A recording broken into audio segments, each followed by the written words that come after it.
LT grade के common subject सामान्य अध्ययन अथवा जनरल स्टडी के आज के अंक में आप सभी लोगों का स्वागत है। पिछले वीडियो में 111 नंबर तक क्वेश्चन हो गए थे।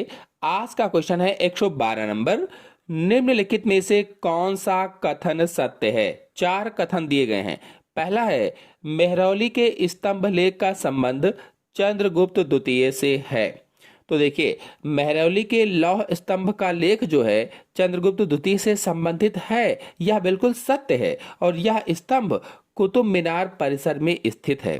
फिर दूसरा है नालंदा विश्वविद्यालय की स्थापना कुमार गुप्त ने की थी।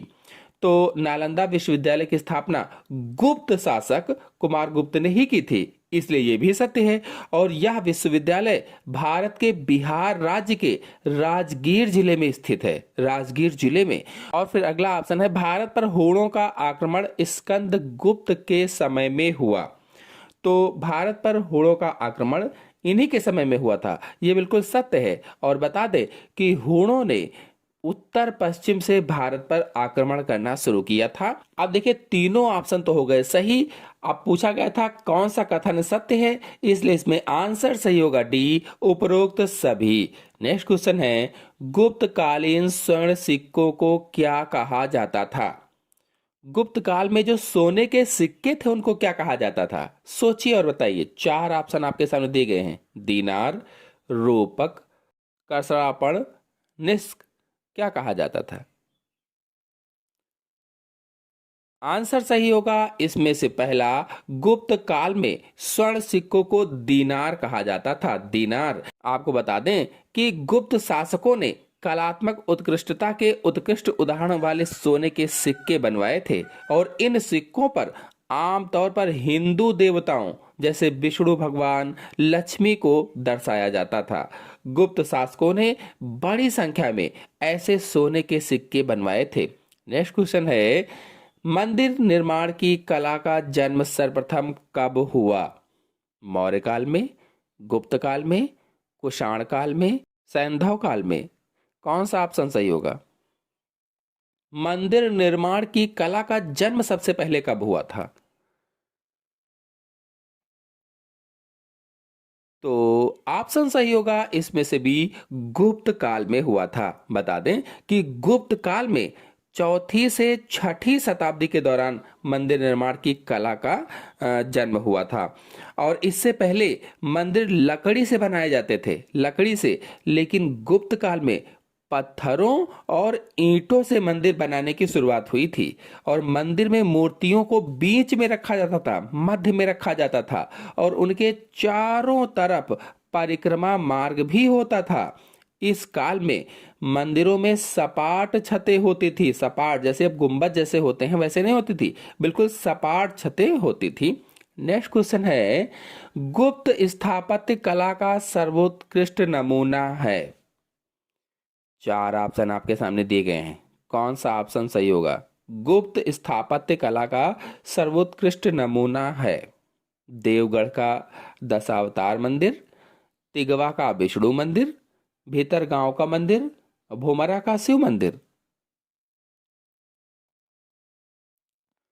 तो इसमें ऑप्शन सही होगा पहला, देवगढ़ का दशावतार मंदिर। बता दें कि यह मंदिर झांसी के देवगढ़ में स्थित है, झांसी के देवगढ़ में।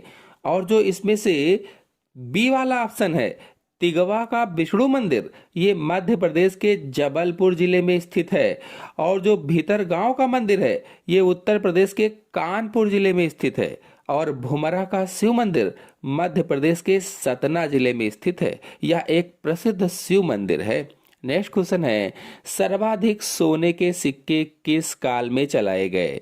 सबसे ज्यादा सोने के सिक्के किस काल में चलाए गए? देखिए, अभी ऊपर मैंने आपको एक क्वेश्चन में इसका समझाया भी था आंसर, और वही क्वेश्चन आ गया है, इसलिए बहुत सारा डाटा हम हर एक क्वेश्चन के साथ बता देते हैं आपको। गुप्त, कुषाण, वर्धन, मौर्य, सबसे ज्यादा सोने के सिक्के किस काल में चलाए गए? तो हम सभी लोग जानते हैं गुप्त काल में चलाए गए थे। नेक्स्ट क्वेश्चन है हर्षवर्धन की राजधानी थी थानेश्वर, पाटलिपुत्र, उज्जैन, कन्नौज। हर्षवर्धन की राजधानी क्या थी? कौन सा ऑप्शन सही होगा? हर्षवर्धन की राजधानी कन्नौज थी। बता दें कि हर्षवर्धन की राजधानी कन्नौज थी, जो वर्तमान में उत्तर प्रदेश में स्थित है। इन्होंने अपनी राजधानी थानेश्वर से कन्नौज स्थानांतरित की थी। थानेश्वर से कन्नौज। नेक्स्ट क्वेश्चन है, चीनी यात्री हेनसांग किसके शासनकाल में भारत आया था? चंद्रगुप्त द्वितीय, कुमारगुप्त, हर्षवर्धन, राज्यवर्धन। चीनी यात्री हेनसांग किसके शासनकाल में भारत आया था? ऑप्शन सही होगा इसमें से सी नंबर, हर्षवर्धन के शासनकाल में भारत आया था। बता दें कि हेनसांग 630 ईस्वी से 643 ईस्वी के बीच भारत में रहा और हेनसेंग मुख्य रूप से बौद्ध धर्म के ग्रंथों का अध्ययन करने और बौद्ध धर्म के स्थानों का भ्रमण करने के लिए भारत आया था। उसने अपने अनुभवों को सी यू की नामक पुस्तक में लिखा। सी यू की नामक पुस्तक में। नेक्स्ट क्वेश्चन है, प्रयाग प्रशस्ति की रचना किसने की थी? चार ऑप्शन आपके सामने दिए गए हैं। प्रयाग प्रशस्ति की रचना किसने की थी बताना है।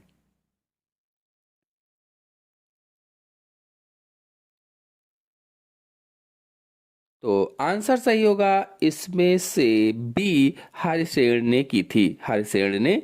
बता दें प्रयाग प्रशस्ति की रचना समुद्रगुप्त के दरबारी कवि हरिशेन ने की थी। किसके दरबारी थी ये? समुद्रगुप्त के दरबारी थे कवि हरिशेन। और यह प्रशस्ति इलाहाबाद स्तंभ शिलालेख के नाम से भी जाना जाता है। इलाहाबाद स्तंभ शिलालेख के नाम से। नेक्स्ट क्वेश्चन है, हर्षवर्धन को नर्मदा नदी के तट पर किस शासक ने हराया था? हर्षवर्धन को नर्मदा नदी के तट पर किस शासक ने हराया था?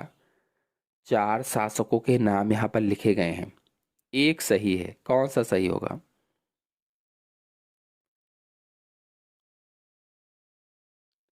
आंसर सही होगा इसमें से सी, पुलकेशिन द्वितीय ने हराया था। मतलब हर्षवर्धन को नर्मदा नदी के तट पर चालुक्य वंश के राजा, ये पुलकेशिन कौन थे?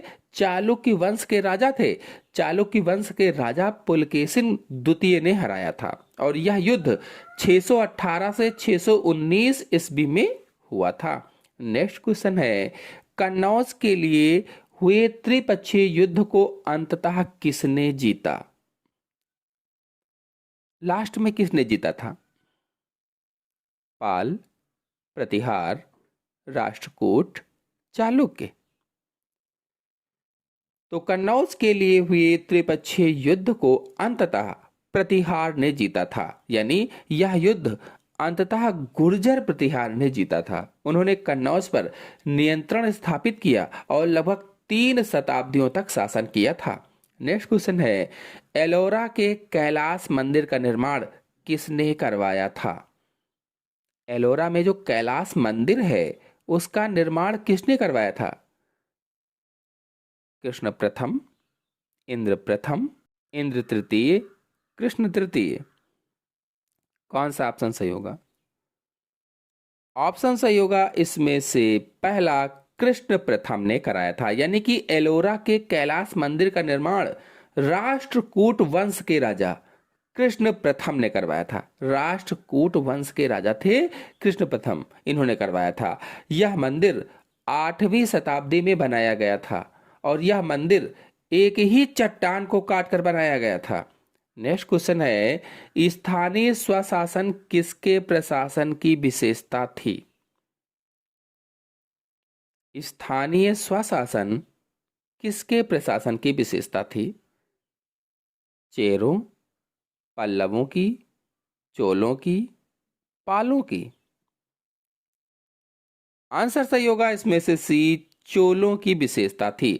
बता दें कि चोल प्रशासन की प्रमुख विशेषता ये थी और चोल प्रशासन 9वीं से 13वीं शताब्दी तक दक्षिण भारत में चला। नेक्स्ट क्वेश्चन है, निम्नलिखित में से किसके शासन काल को साहित्य और कला का स्वर्ण काल कहा जाता है? चार ऑप्शन आपके सामने दिए गए हैं। समुद्रगुप्त, चंद्रगुप्त मौर्य, चंद्रगुप्त द्वितीय, अजातशत्रु।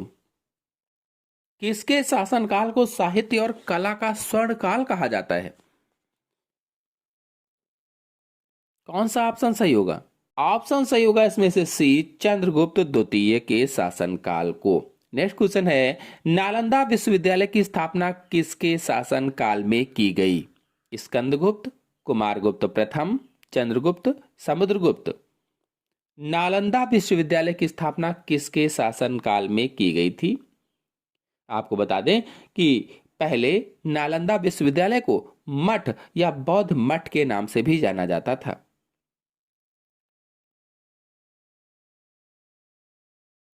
इसकी स्थापना कुमारगुप्त प्रथम ने की थी, यानी बी वाला ऑप्शन सही होगा। और यह विश्वविद्यालय बिहार राज्य के राजगीर जिले में स्थित है। नेक्स्ट क्वेश्चन है, राजद रंगड़ी के रचयिता हैं?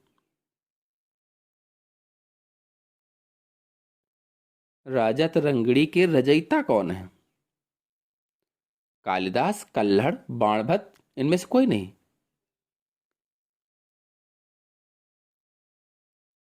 आंसर सही होगा इसमें से बी, कल्हड़ हैं। नेक्स्ट क्वेश्चन है, कल्हड़ द्वारा रचित राजा रंगड़ी में किसके इतिहास का वर्णन है? विजयनगर, राजगृह, कश्मीर, पाटलिपुत्र। कौन सा ऑप्शन सही होगा?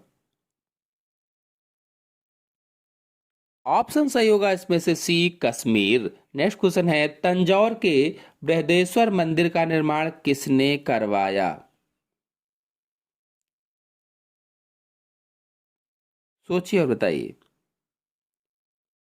तंजौर के बृहदेश्वर मंदिर का निर्माण किसने करवाया था? तंजौर के बृहदेश्वर मंदिर का निर्माण किसने करवाया था? चार ऑप्शन आपके सामने दिए गए हैं। तो आपको बता दें, तंजौर के बृहदेश्वर मंदिर का निर्माण चोल शासक राजा राज प्रथम ने करवाया था, यानी ऑप्शन सही होगा इसमें से डी वाला। नेक्स्ट क्वेश्चन है, 712 ईस्वी में भारत पर पहला सफल मुस्लिम आक्रमण किसने किया? 712 ईस्वी में भारत पर पहला सफल मुस्लिम आक्रमण किसके द्वारा किया गया था? सोचिए और बताइए।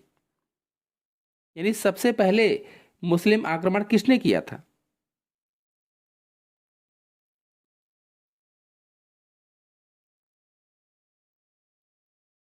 ऑप्शन सही होगा इसमें से पहला, मोहम्मद बिन कासिम ने किया था।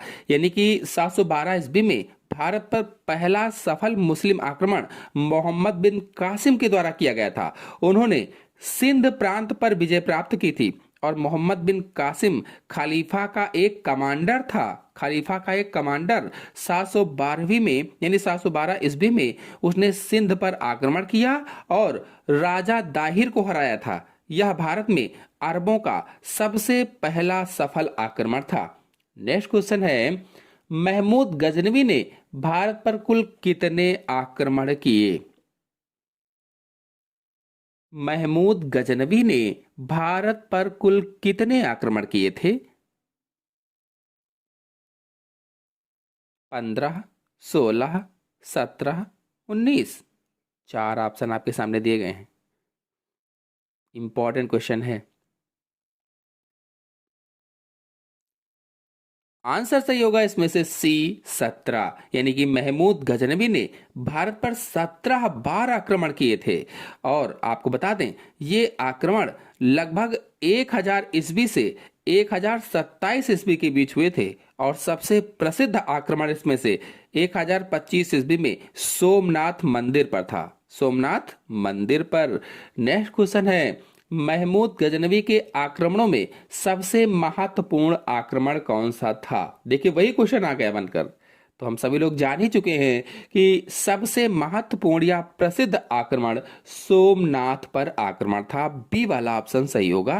नेक्स्ट क्वेश्चन है, महमूद गजनवी के भारत पर आक्रमण के समय भारत आए विद्वान अल बरूनी ने किस ग्रंथ की रचना की?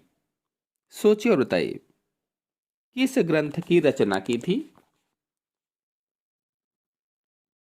तो ऑप्शन सही होगा इसमें से डी, किताबुल हिंद की रचना की थी, किताबुल हिंद की। नेक्स्ट क्वेश्चन है, भारत का वह पहला शासक कौन था जिसने मोहम्मद गौरी को पराजित किया था?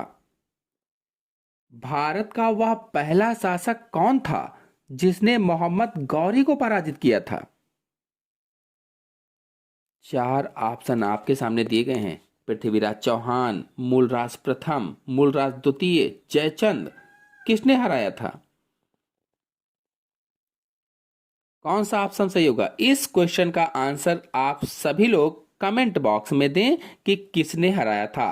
पृथ्वीराज चौहान के बारे में आपको बता दें कि भारत में मोहम्मद गौरी को पराजित करने वाले पहले शासक पृथ्वीराज चौहान थे और उन्होंने 1119 में तराइन के पहले युद्ध में मोहम्मद गौरी को हराया था।